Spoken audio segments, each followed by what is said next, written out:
দেখো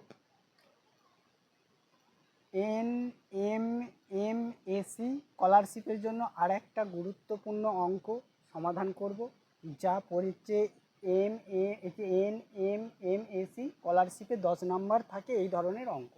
ঠিক আছে, দেখো এখানে অঙ্কগুলো যে হারে, যেমন দেখো একটা সার্কেল দেওয়া রয়েছে, সার্কেলের মাঝখানে একটা বর্গক্ষেত্র আছে, এরমভাবে করে একটা অঙ্ক দেওয়া রয়েছে। দেখো এখানে হচ্ছে 7, এখানে 2, এখানে 3, এখানে এ, আর এই মাঝখানে রয়েছে 19। ঠিক আছে, তারপরে দেখো এখানে যে অঙ্কটা দেওয়া রয়েছে, এখানে রয়েছে 3, এখানে হচ্ছে 8, এখানে 4, এখানে বি, এখানে 28। ঠিক আছে, তারপরে দেখো এখানে হচ্ছে 10, এখানে 4, এখানে হচ্ছে 6, আর এখানে সি, আর এখানে মাঝখানে জিজ্ঞাসা চিহ্ন। এই শেষের যে ইয়েটা রয়েছে, এই জিজ্ঞাসা চিহ্ন স্থানে কোন সংখ্যাটা বসবে, এই নিচে 4টে উত্তর দেওয়া রয়েছে, সেই উত্তর থেকে খুঁজে নিয়ে এখানে বস করাতে হবে। তার জন্য উত্তর খোঁজার জন্য আমাকে শর্টকাট মেথড বার করতে হবে, যেটা সঠিক উত্তর হবে সেটা কিভাবে সমাধান করব সেইটাই দেখতে হবে। তাহলে দেখো এখানে আমার 19টা কী করে বেরোলো। দেখো আমার এর সোজাসুজি কী আছে, সোজাসুজি উপরে আছে 7, আর নিচে আছে কি আছে, নিচে আছে 3। যদি আমি 7-এর সাথে 3 গুণ করি তাহলে কত হবে, 7-এর সাথে 3 গুণ করলে হয়ে যাচ্ছে 3 7 21। তার থেকে যদি এই যে এই ধারে যে অংশটা আছে, এই অঙ্কটা মানে যে সংখ্যাটা আছে সেই সংখ্যাটাকে আমি বিয়োগ করব। বিয়োগ করলে কত হচ্ছে, বিয়োগ করলে হয়ে যাচ্ছে 19। দেখো মাঝের অংশটা মিলে গেছে, বুঝতে পেরেছো, মাঝের অংশটা মিলে গেছে। তারপরে দেখো সেম এইটা আমি এরমভাবে করে বের করে দেখাবো। দেখো এখানে সংখ্যাটা কত রয়েছে, এখানে সংখ্যাটা 8 রয়েছে, আর এখানের সংখ্যাটা কত রয়েছে, 4 রয়েছে। 4-এর সাথে 8 যদি গুণ করা হয়, তাহলে 4-এর সাথে যদি আমি 8 গুণ করি, 8 × 4, 4 × 32, 4 × 32, সংখ্যাটা হচ্ছে 32। গুণ করলুম, গুণ করার পরে আমার কিন্তু 28 রয়েছে মাঝখানে, এটা মিলাবো কি করে।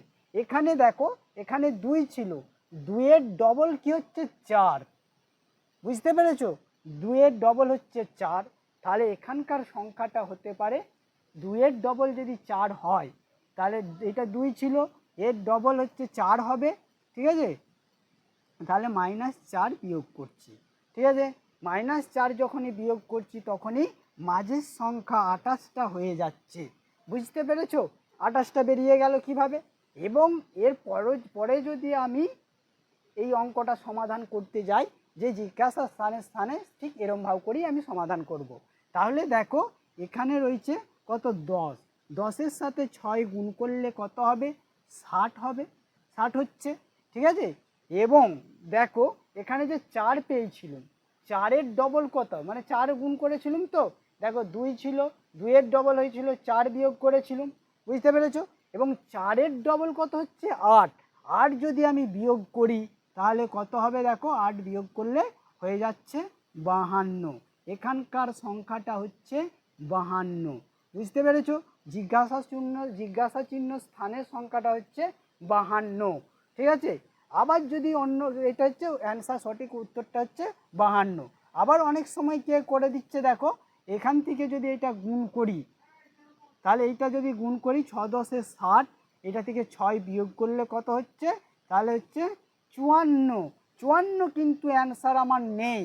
ঠিক আছে, তাহলে 54 নিশ্চয়ই অ্যান্সার নেই, কিন্তু এইটা ভুল, এখানটা ভুল হবে, কারণ আমি যেরমভাবে অঙ্কটা করালুম সেরমভাবে করেই ঠিক হবে। বুঝতে পারছো না আমি কি বললুম। দেখো আমি এই অঙ্কগুলো কিভাবে করেছি, দেখো 3-এর সাথে 7 গুণ করে হচ্ছে 3 7 21, 21-এর সাথে 2 বিয়োগ করলে কত হচ্ছে 19, মাঝের উত্তরটা মিলে গেল। তারপরে দেখো এখানে 4 8 32, 32, 32, 4 8 32, 32 হয়েছে গুণ করে। দেখো 2-এর ডবল কত হচ্ছে, 2-এর ডবল হচ্ছে 4, 2-এর ডবল 4, তাহলে 32 থেকে 4 বিয়োগ করলে কত হচ্ছে, পড়ে থাকলো 28, মাঝের উত্তরটা মিলে গেল।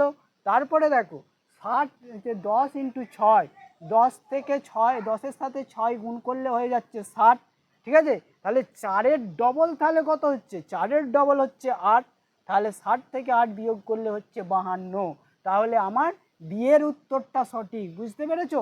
এখানে যদি কোনো কিছু বুঝতে অসুবিধা হয় আমাকে কমেন্ট